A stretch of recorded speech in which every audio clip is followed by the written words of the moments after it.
This JOY-7082 unit offers wireless CarPlay, Android Auto, and dual cameras for a very reasonable price. Let's check out how well it works, how easy it is to connect to your phone, and the quality of the cameras. All right, so we're gonna start from the very beginning. I have fully reset this unit, so we're gonna connect the phone and see how well it works. Of course, to install this, we have a couple of different brackets. So we have this one that's more of a permanent installation as far as the bracket. So you would stick it to your dashboard, especially in cars that may not have very smooth surfaces. You would stick this to your dashboard, and then the back right here clicks in. So you would just go like that, click that in, and then you can take it off anytime you want. So you can hide it in your glove box compartment somewhere else. Of course, you have this other option. This has some adhesive and it's a suction cup, so you can install it as well. So just like this. This bracket also extends multiple different ways, so you can install it maybe on your windshield as well. That way it can extend and reach from your windshield. It all really depends on your car, but shouldn't be too hard to get this installed. Later, I will also install the rear camera so we can see the footage from both cameras and see if it's any good. We also have pre-installed micro SD card. This is our auxiliary port. We have the rear camera input right there, and this is the Type-C where I'm going to be plugging in the power adapter. I also really like the design of this unit since this is adjustable, so you can kind of put it on your dashboard and adjust it however you like. The camera is also adjustable, so we'll move up and down, side to side. It does not extend upwards, but that's still pretty good adjustment right here. And of course, this can just be folded and then tighten on the side here, and you can put the bracket on the unit as well. So multiple different ways you can get this installed, which is nice to see. One thing I noticed is if you plug it in like this, the wire will slightly stick out of the top. So I don't know if that's the best of the designs, but of course, if you move it down, then it's not going to be sticking out because it's going to be sticking out of the back. And this is the power button. Put this on the unit, get it installed. All right. And there you go, just a few seconds later, it turns on and we are right away presented with the view of the camera from the back. So that's live right there. And now we are presented with the home screen. So what do we have here? Well, we have the home button. Basically, it's going to take you home, or it's going to rotate through the 3 screens that are here. We also have the adjustments, so you have to manually adjust the brightness if you're going to be driving at night, for example, or if you're going to be driving during the day. We also have a shortcut for the volume, so we can just adjust the volume from here, easy enough. And of course, we have a power button that turns off the screen but does not turn off the actual device. All right, so starting with the first item on the menu, which is DVR. This is going to be our cameras. Here we have the front camera, so that's just the camera that's built into the unit that we saw earlier. And of course, on the right side here, we have the reverse camera that's normally would be installed like this, maybe under your license plate or something like that. And that way we can see both from here, and it's just the right side up.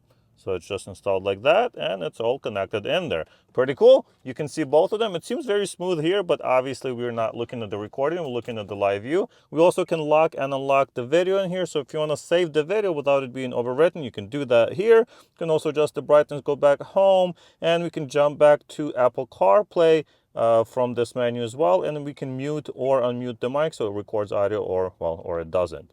And here we can split the camera, so if you want just the front, just the rear, or split right in between.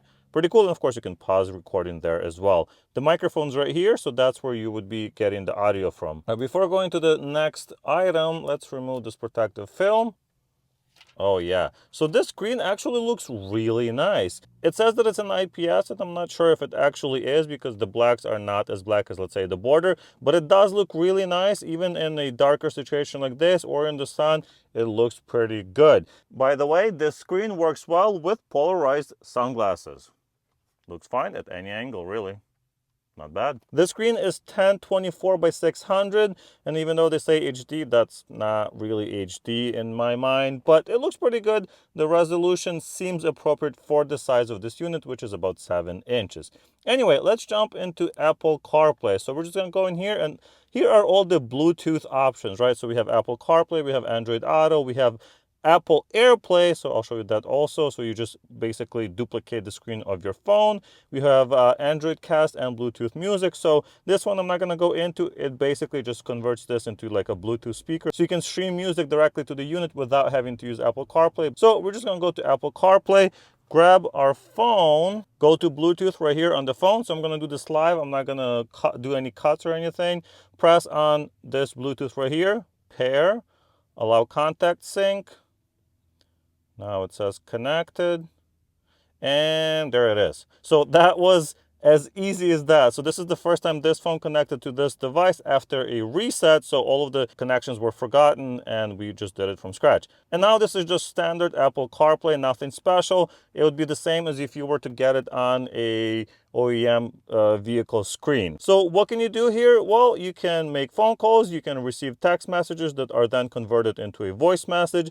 You can listen to music, which will be basically any music app that you can think of. Apple Music, Spotify, YouTube Music, whatever you listen to, this will work. It will work on here. Of course, this device also supports maps. So you have Apple Maps, you have Google Maps, whatever you use, it will be available in here as well. So Waze and all the other ones as well. You can also do a split screen, so you can have your map on the left, you can have some extra instructions right here, and you can have your music playing on the little corner right here, or you can just go directly to that app and play music from here. So if I hit play, this will start playing music that's technically on my phone. See right here, it started playing it. So now it's playing music from the phone to this device and from the speakers in the back. So this one has a speaker that also allows you, there it is. So it's playing some internet radio station. Like I said, it could be any music, any audio. So it could be just straight from YouTube or from your browser.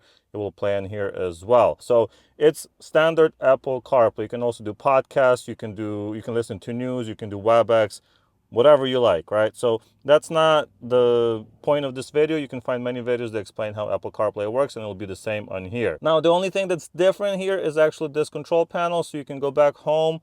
You can switch to the cameras and then switch back to Apple CarPlay, as I mentioned earlier. And you have volume and you have brightness that you can adjust right here in the app. That way you don't have to exit Apple CarPlay and still be able to adjust those things and then go back home if you like. Now, how would you actually send this audio to your vehicle? Well, you would just go to audio output. Right now it's set to speaker, so it's literally just playing out of this little speaker.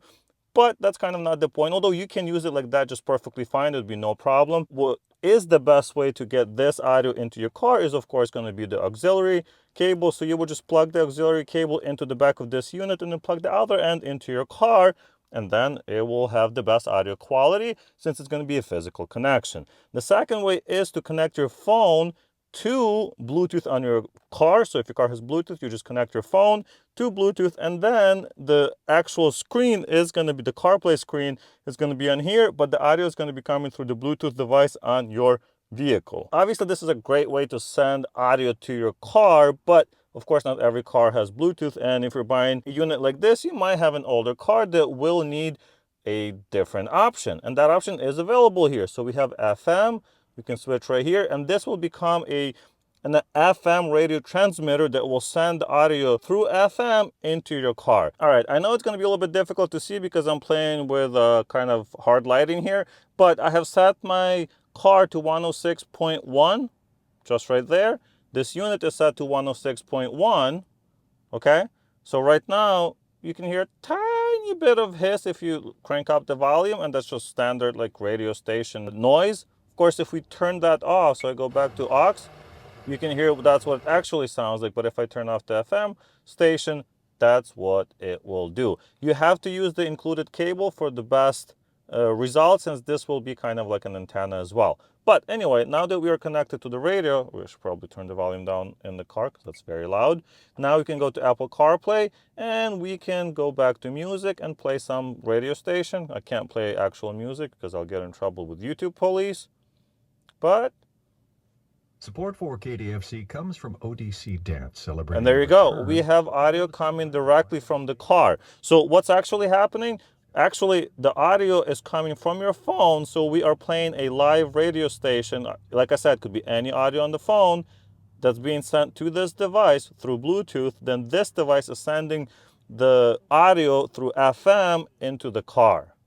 Pretty cool, right? So that's the whole point of this unit. You can add this modern technology and modern functionality to your older car. So as long as you have FM station on your car, so basically any car from 70s, 80s, 90s, whatever, 2000s, this will work. Is it perfect sounding? No, it's not perfect, but it's very good. It's like any FM station you probably listen to. So if you're okay with that quality, you'll be okay with this quality as well. Also, let's quickly jump into the settings and see what we can adjust in here. We can change the resolution for the recording. Right now it's 720p for both cameras. You can switch to 1080p for both cameras, or you can do 2.5K and 1080p for the rear camera. I think I'm going to do 1080p and 1080p. That way I get the smoothest video from both cameras. It's not going to overwhelm the little SD card and the unit itself. Split time, I'm going to set it to 2 minutes. That's how often the clip breaks for when you are recording. That way if it gets overwritten, you're only overwriting 2 minutes and not 3 or 5 minutes. Microphone, I'm going to turn that on, keep it on. You also have image mirror, so you can rotate the camera depending on how you're going to be installing it. Date and time, reverse setting. So yes, this can also act as a reversing camera, which is kind of awesome, but you will have to wire it into your car, which is going to require you to splice this wire into your reversing light wiring. So I do have a video on this that you can check out that I've done with a different device and a different camera, but the concept is basically the same. If your driver's seat is on the right side, you can switch that as well. A few different languages in here also, so if that works for you, awesome. I'm gonna stick to English. We have storage info. This is gonna be just how much storage you're using on the SD card. We can format the SD card and do a factory reset. So I have disconnected my phone from this device, so I can show you the playback. You can also play back, obviously, the videos that you've recorded on here, or you can transfer them to your computer or whatever else you would want to transfer them to. And here is the video that was recorded earlier. Of course, we can go to the list and there's a bunch of different files, so we can look at the back camera. Obviously, there's not much to see right now. I will go for a drive so we get better footage, and we'll check out the quality directly. But yeah, that kind of works. So you can check out the video if you have to in an emergency. All right. Last thing that we're gonna do is go all the way here and go to Apple AirPlay. So we're gonna switch from CarPlay to AirPlay, and now it's telling us to go to Wi-Fi and connect to this Wi-Fi SSID. CarLink. The password is 123456778. All right, join. Once again, we're doing this live, so let's see how long it takes.